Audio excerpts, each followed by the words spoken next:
Hello everyone. Today we talk about how to fix the app of Sololearn. We will go to settings.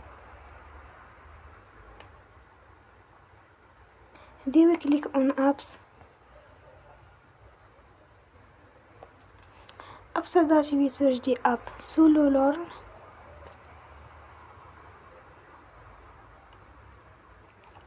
Then we on full stop. After that we go to storage. Then we click on clear cache.